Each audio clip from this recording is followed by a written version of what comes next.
He packs his backpack quickly.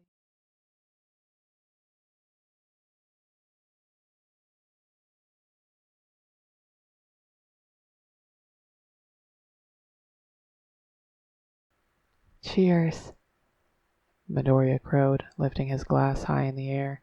The gathered heroes chimed in with their own cheer, clinking various drinks together. Ah, man, Kaminari said, taking a sip of his beer and sighing. It's been so long since any of us got together like this. Kirishima nodded, grabbing a few French fries and munching on them before turning to Midoriya. I tried to get Bakugou to come too, but he wasn't having it. Midoriya shrugged. It's his rut season. Everyone understands. Plus, it means he can't use rut season as an excuse to miss the next one, Ashido declared, taking a swig of her highball and setting it down heavily. I didn't realize any excuse one might give for not attending was single use, Todoroki observed, sipping his oolong tea and frowning thoughtfully. It isn't, Yaoyorozu assured him, shooting Ashido a distressed look as she snorted at that. Not technically, the pink girl explained, but I'll still give you a hard time about using the same one twice. She smirked, taking another drink. Speaking of giving someone a hard time, Kirishima was still trying to figure out why Bakugou was asking Kirishima to do the research on the rights of a harassed Omega. Surely Bakugou would have found more information if he'd chosen to research it himself. The man was far better at that than Kirishima. Yeah, but he's busy nodding his Omega, and you're not busy with anyone because you can't stop thinking about him, Kirishima reminded himself, staring into his drink like it might hold answers for him. Are you all right? Asui asked, eyeing Kirishima with concern. I got a weird question from Bakugou, Kirishima admitted, pointedly not mentioning that Bakugou had specifically called him to ask about it for some weird reason. What was the question? Uraraka asked, leaning forward curiously. He asked if an Omega being harassed in a heat house had any right to take legal action, Kirishima explained. Especially if they're a mandatory resident. Making a face, Midoriya leaned back. Well, at least we know he wasn't lying about the rut season, he said glibly. Is Bakugou going around harassing Omegas in heat houses? Uraraka asked no one in particular before snickering. Honestly, the way he postures, he'd probably have most Omegas assuming he's harassing them before he even got close. That's not fair, Midoriya replied before Kirishima had the chance to stand up for his friend. You've been around him enough to know that he's not the type to harass Omegas. True, Uraraka admitted. But you've got to admit he would definitely intimidate them. I bet Omegas in heat houses probably wouldn't enjoy that either. Jumping in quickly before people could badmouth Bakugou any further, Kirishima struggled to explain. It sounded like maybe he was seeing an Omega get mistreated by another Alpha, but he didn't want to get kicked out of the heat house himself, Kirishima pointed out, not sure he wanted to go into the hole because he probably has an Omega lover at that heat house too and wouldn't want to get kicked out, but he can't just ignore something like that. Todoroki raised a solitary eyebrow. That does sound like a dilemma for someone like Bakugou. After all, there are serious consequences for attacking another Alpha in a heat house. Uraraka clapped her hands suddenly, a delighted laugh bubbling out as she predicted. He's probably trying to figure out if there's a legal precedent for beating up the other Alpha without getting permanently banned from every heat house in the city. But he didn't ask about that, Kirishima exclaimed. He asked if the Omega could retaliate. That quieted his friends as they lapsed into sudden consideration. That doesn't sound like Bakugou, Ida noted, sounding almost confused. Why would he? Kachan understands the value of fighting your own battles, Midoriya interrupted. I guess he could sense that the Omega wanted to fight back, but was afraid of legal retribution. He looked at Kirishima, who was blinking in surprise. He hadn't even considered that, but of course it made sense now. Bakugou cared about giving other people the chance to fight their own battles, It's part of why he hated it when other people jumped in to help him or save him. He thought of it as looking down on him, and it made him angry. Of course, his instinct would be not to help, but rather to empower the Omega to fight their own battle. That makes so much sense, Kirishima exclaimed. I was wondering all afternoon why on earth Bakugou would ask something like that. But of course he'd rather see an Omega fight their own battle than trying to save them. Midoriya chuckled. Kachon's first instinct will always be winning, not rescuing. I guess that's just part of who he is. I'm just glad he's gotten better at recognizing that rescuing is part of winning, just as winning is part of rescuing, Ashido pointed out. Otherwise, he'd be a pain to work with. He is a pain to work with, Kaminari groaned, draining his glass and slamming it down on the table for emphasis. But at least he's trying. Kirishima chuckled. Yeah, but we still haven't answered his question, and he's gonna be pissed if I don't figure out an answer for him. Uraraka frowned thoughtfully. I think the biggest problem to deal with is the mandatory residence issue. What even is that? Kaminari demanded. I've never heard of it. Uraraka blushed a little. Well, you know that heat houses are for Omegas looking for suitors. And if you don't have a bond mate or anyone you're interested in, it's a good place to find a mate. Everyone at the table nodded, pointedly not looking too closely at anyone else at the table. They may have been dear friends and staunch allies, but talking about intimate matters was still awkward. So, what's an Omega to do if they don't want a mate? Uraraka prompted. You fill out paperwork? Ida didn't sound as confident as usual, glancing cautiously in Uraraka's direction. Yeah, Uraraka agreed. But if an Omega submits deferred mating paperwork for more than 10 consecutive years, the government mandates that the Omega in question check into a heat house for their next rut season. They can't just make an Omega mate. Midoriya was leaning forward, sounding concerned. That's wrong. No, Uraraka said, a troubled look crossing her features. They can't make an Omega mate, but they can make it very easy to mate. Send them to a heat house, make sure they participate in a lot of courting activities around the place for a week, try to hinder access to suppressants. If the Omega doesn't cooperate with everything to the letter, then the administrator of the heat house can submit paperwork requesting that the Omega come back for another visit the next rut season. Everyone else at the table was sitting back in their seats, staring at her. That's awful, Kirishima finally whispered. So that's why Bakugou was asking. He needed to know if there was a way for an Omega to even try fighting back without sabotaging themselves. Even if the Omega chased the offending Alpha away once. Even if the Omega chased the offending Alpha away once, they'd have to go back to the heat house for the next rut season, and every rut season after that, until the heat house administration was satisfied, Midoriya whispered.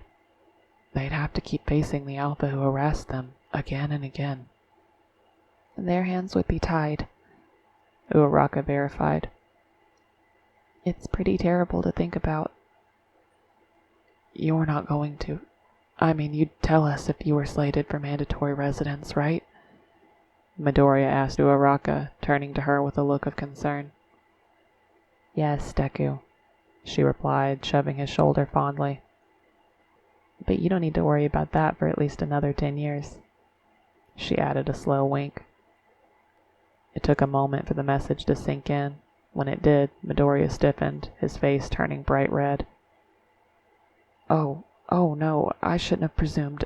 I totally forgot the 10-year thing. Uraraka rolled her eyes at Midoriya's continued sputtering.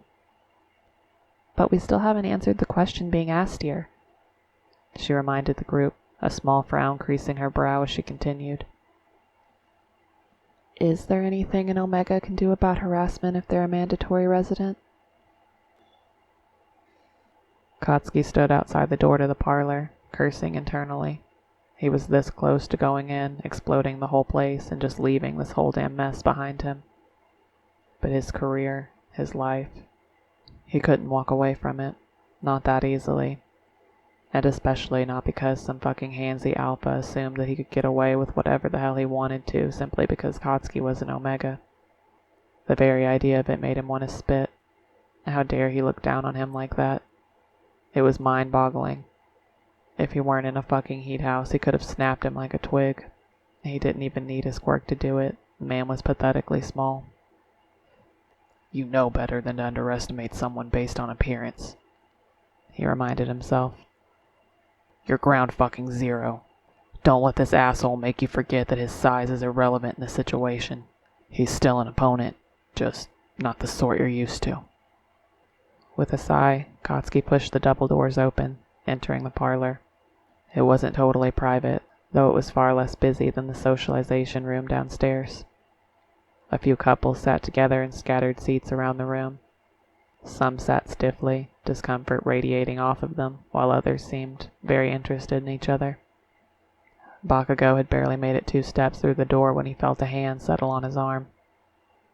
So glad you could make it, Adachi purred, his dark eyes glinting like polished obsidian in the dim mood lighting of the parlor.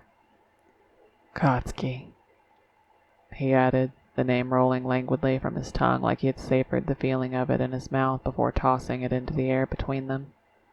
Fucking presumptuous bastard. Kotsky wanted to incinerate him on the spot, but instead he gritted his teeth and tried to remain calm. Adachi began to put pressure on his elbow, trying to guide him across the room. As if Kotsky was going to let him pull shit like that. He turned away from where Adachi seemed to want to go, heading straight for 2 overstuffed chairs, throwing himself down into one, glaring balefully up at Adachi, who had a look of mild irritation marring his otherwise nondescript features. Quickly recovering from the indignity of an Omega refusing to cooperate, Adachi settled down in Bakugou's lap with a sneer, apparently preferring this to seating himself in the other chair like any normal person would. Kotsky growled, seconds away from shoving the pushy alpha off his lap and onto the floor when Adachi leaned in, once more inhaling deeply at the point where Kotsky's neck met his shoulder. The sensation had him stiffening almost instinctively. He better not lick me again, Kotsky thought, and felt the gentle scrape of teeth against his scent gland, a pressure that grew with each moment, threatening to break the skin. Suddenly, licking was the last thing on his mind. He wouldn't dare mark me without my consent, Bakugou thought frantically. He wouldn't. Fucking hell, he didn't even care if it got him sent to prison at this point. He was going to murder this alpha. He was going to... I don't like the smell of those pills in you. Adachi almost pouted in his ear, one of his hands trailing across his chest, then clutched at his jacket suddenly, drawing out. Fuck, shit. No, he couldn't have. In his hand, he held one of Kotsky's suppressant cachets. I haven't told the staff you're keeping them on you, yet. Adachi cooed, leaning his whole torso up against Bakugou's with an exaggerated sigh of comfort. But I could.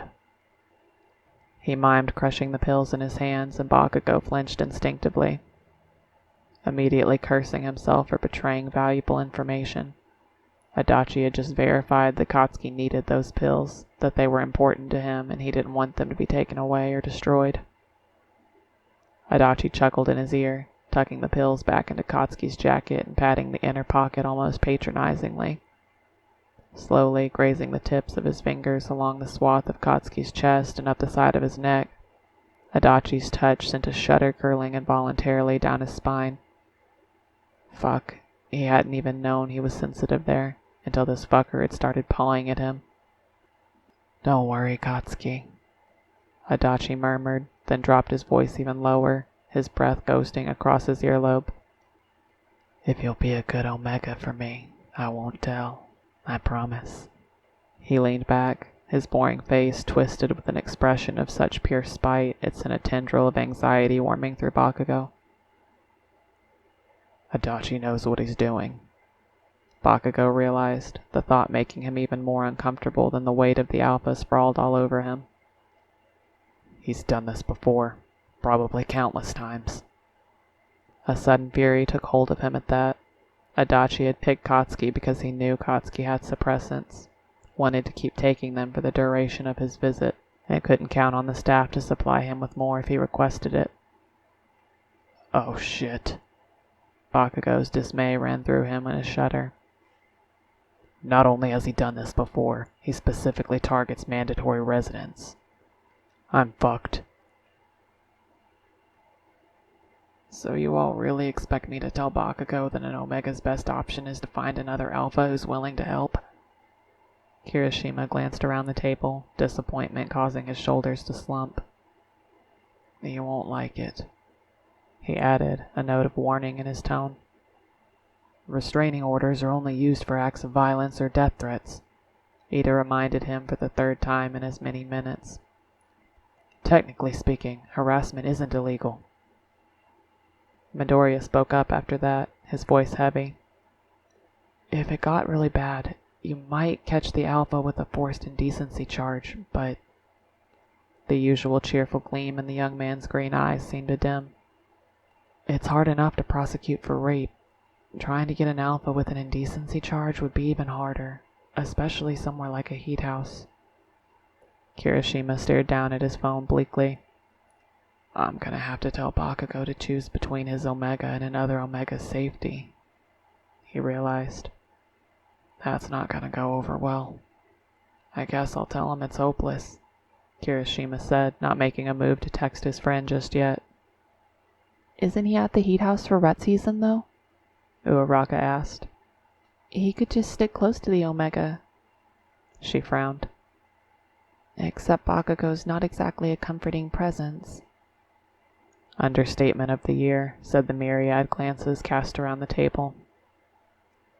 Doesn't your rut season start tomorrow? Kaminari asked Kirishima. Day after tomorrow, Ichiro corrected him. Why? I believe Kaminari is recommending that you go and assist the Omega in question, Ida explained. You couldn't be any worse at it than Bakugou, Todoroki added, though it was hard to tell if he was trying to encourage Ichiro or just shit on their explosive friend. Probably a little bit of both. I really don't want to go to the place where Bakugou's spending his rut season with an Omega, Kirishima thought desperately, then mentally slapped himself.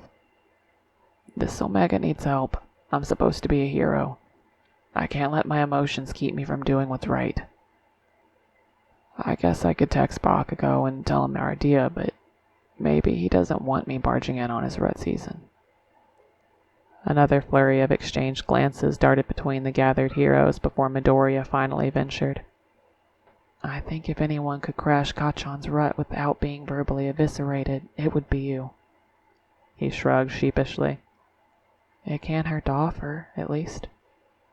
Kirishima nodded, eyeing his phone warily. He's still going to hate hearing that the Omega can't do anything on their own. Yeah, Ashido agreed, subdued. But maybe he can try and help that Omega in the meantime. She looked at each of her friends seated around the table in turn, her expression brightening a little. That has to count for something, right? 30 minutes. 30 fucking minutes of Adachi teasing him, playing with his hair, stroking his chest, nibbling on his earlobe, licking his neck. At least he hadn't tried to kiss Katsuki, though at this point Bakugou was still wondering what his limits were when the alternatives was going into heat.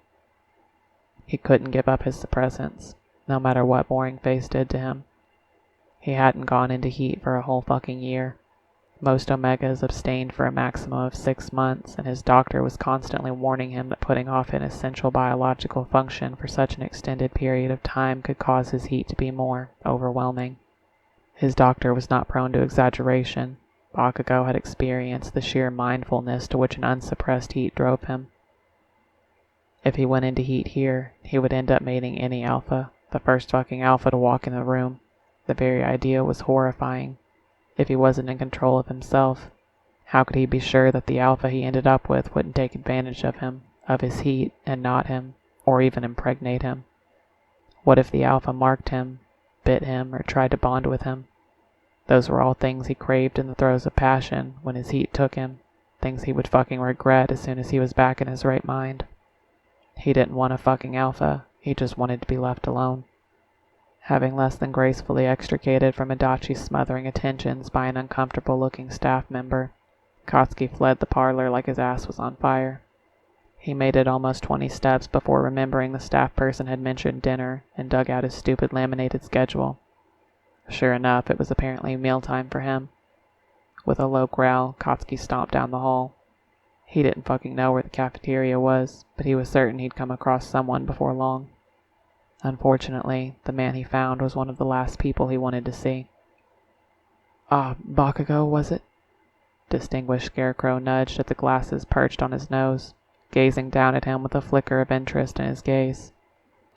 Arakaki and Yamanaka were hoping you would join us for dinner. Katsuki eyed them suspiciously. Really? Matsumoto nodded his head carefully. If you would rather accompany someone else. Oh shit, what if Adachi requests dinner with me too? I don't have any dinner plans. Katsuki interrupted him quickly. Let's go. Matsumoto dipped his head in a nod of acknowledgement and began walking back in the direction he'd come from. I am sorry about earlier, he said after a long stretch of nothing but the sound of two men striding down a hallway. For a moment, Katsuki couldn't remember what he was talking about. Oh, right, the coffee. It's whatever, he told the Alpha. Just ask before you do something like that. I know that now, and I'm sorry about the coffee too, Matsumoto replied. But I also took offense over a petty remark, when I should have been more conscious of your discomfort. That's what I was apologizing for, my lack of attention to your desires. Katsuki scowled. He hated people who apologized constantly. It meant they were either thoughtless or only considered their own actions from an outside perspective. People like that lacked consistency, because they never cared about their own choices or decisions enough to stand up to people who might oppose their viewpoint. Katsuki preferred to do what he thought was best and not worry about what anyone else thought, so appeals to external morality or another's whim really did nothing to move him. Strength of character wasn't exactly the right way to define it, but there was something to be said for always knowing where you stood with someone. Matsumoto apparently lacked this, or else he was an impulsive creep, or, Katsuki paused to consider, a liar. None of these made Bakugou feel better about Distinguished Scarecrow, but at least he wasn't blackmailing Katsuki. Yet. You mean you've never seen someone get upset at you for taking something away from them without asking first? Katsuki prompted, giving Matsumoto a look. I didn't. Matsumoto blinked, obviously reconsidering Bakugou's exact wording and realizing the analysis of the situation was technically correct. He stiffened a little, then continued in a defensive tone of voice. But I gave it back. I was helping. Have you ever had someone get mad at you for trying to help them when they didn't need it? Katsuki pressed, still not letting this one go. I suppose so, but Omegas like to be Who the fuck told you Omegas aren't people? Katsuki demanded hotly. Of course Omegas are people, Matsumoto protested. You're twisting my words. No, you're being fucking disingenuous and intellectually dishonest. Katsuki shot back. Matsumoto drew up short. How dare you? He snapped. I was trying to shove a pithy, meaningless apology down my throat and expecting me to thank you?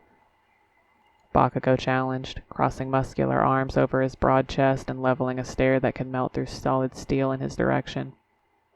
I already told you, I'm not nice. I don't accept apologies just to keep the peace or some shit. If you're going to come up to me and apologize, you either mean it or you fucking shove it where the sun don't shine.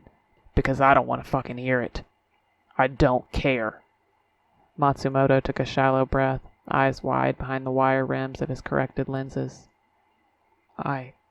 That's twice now that I've misjudged you, he said, his cheeks touched with a hint of redness.